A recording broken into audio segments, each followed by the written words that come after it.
Today, we're going to be reading Chapter 19, Part 2. So buckle your seatbelt, it's quite the ride, and we'll see you on the other side. In Amsterdam, William pulled out his itinerary. He said to the ticket lady, "I'm not sure how you say it, but I need a ticket to Vlissingen." "Oh, yes, Vlissingen. It is the last stop in Holland. From there you must take a ferry." She punched some numbers on a machine and a ticket appeared from the slit on her desk. "That is 44 guilders one way." Man, she speaks real good English, William thought. He fumbled through the money he'd exchanged for his $100 bill. He removed the yellow 50 guilder bill with sunflowers painted on it and handed it to the Dutch woman. The ticket lady examined the watermark on the cash and saw that it was good. "This train does not leave for 3 hours, she said, handing him 6 guilders in change. William saw that the guilders resembled American quarters. The ticket lady then added, "First, you must make the train to Central Station, then to a connecting train to Vlissingen, which departs 3 hours from now. There seems to be a delay on the rail, meneer." "Do I have time to walk around the city for a while?" "Yes, of course," the ticket lady told him, "but I would not venture too far, as you may become lost. Just stay near the Damrak and you will be okay." His first train ride to Central Station lasted only a few minutes. William hopped off the train and lugged his bags into a massive corridor unlike anything he'd ever seen. In its splendor, through an arch at one end of the hall, the city of Amsterdam loomed. Out on the streets, the masses moved about their routines. This was some serious hustle and bustle taking place. Beyond the chaos, William mused at the wondrous colors that garlanded the ancient medieval metropolis. Amsterdam. I'm really here. I can't believe it. He noticed that many people got around on bicycles. Trams with graffiti, which appeared to be painted by professional artists, shuttled the inhabitants. By American standards, the cars he saw were small, hugging the streets so designed for their size. They zoomed in and out of flocks of people like something you might see in a cartoon. William saw the bum approaching. It was too late to get away. "Hello, my friend." The foul indigent displayed a scruffy beard. "You come to Holland for the smoke, no?" Sternly, William replied, "No, I'm meeting some friends." He ambled away, ignored the man's pleas, making a quick check over his shoulder to make sure the vagrant hadn't followed. Amsterdam, in front of him, the archway to the city reaching out. Right there. William, at that moment, thought, "You finally done it. Finally got to take that trip you always wanted. Not exactly under the best of circumstances, but it is what it is. You're here, you'll do your best, and we'll see what happens. That's all you can do." So what do you do when you have 3 hours to kill in Amsterdam? Answer, you visit a Dutch coffee shop. William found himself walking along the Damrak Canal. Down the route, he saw people who had stalled and were now examining maps and programs. Thrown out were names like Barney's Lounge and the Grasshopper and the Rokerai and the Bulldog and the Dampkraan. William wondered if they were talking about coffee shops. It sounded like it.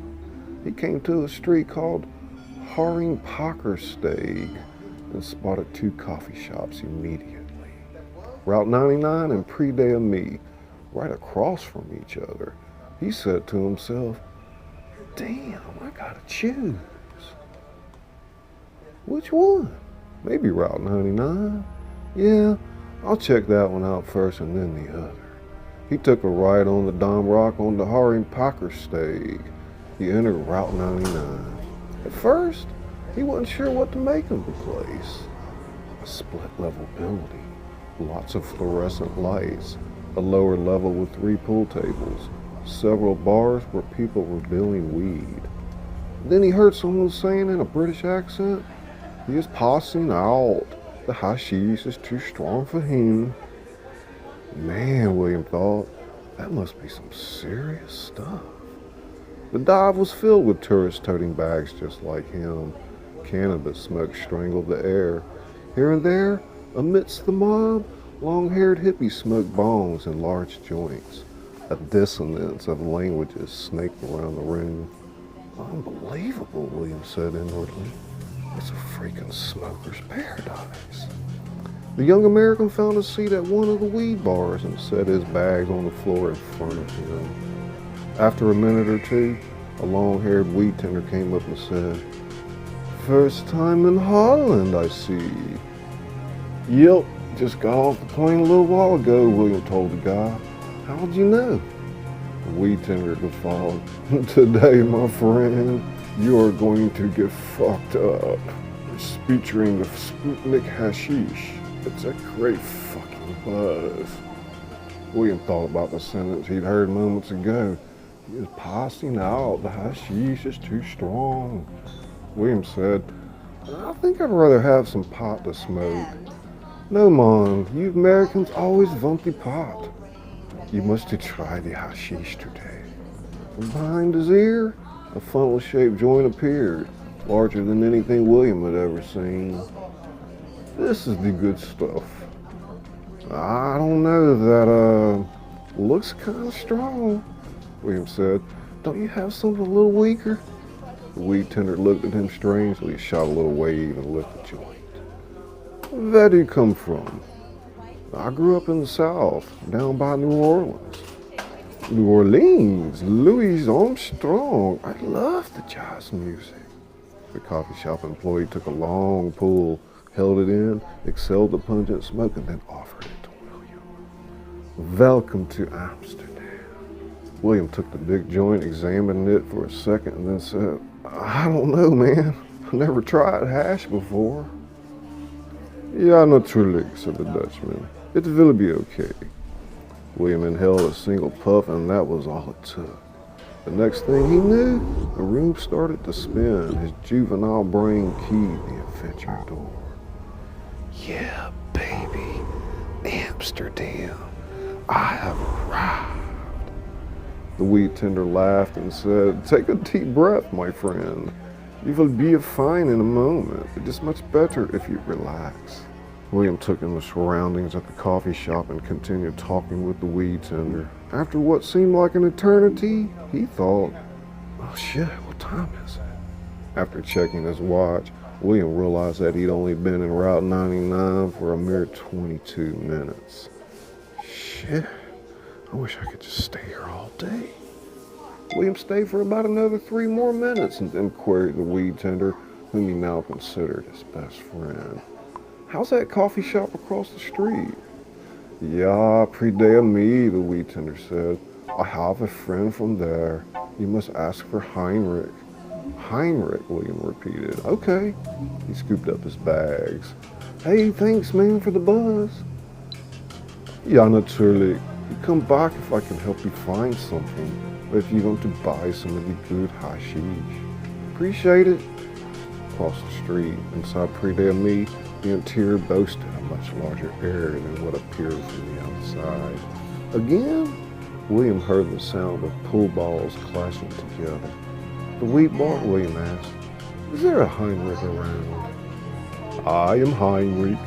What can I do for you?"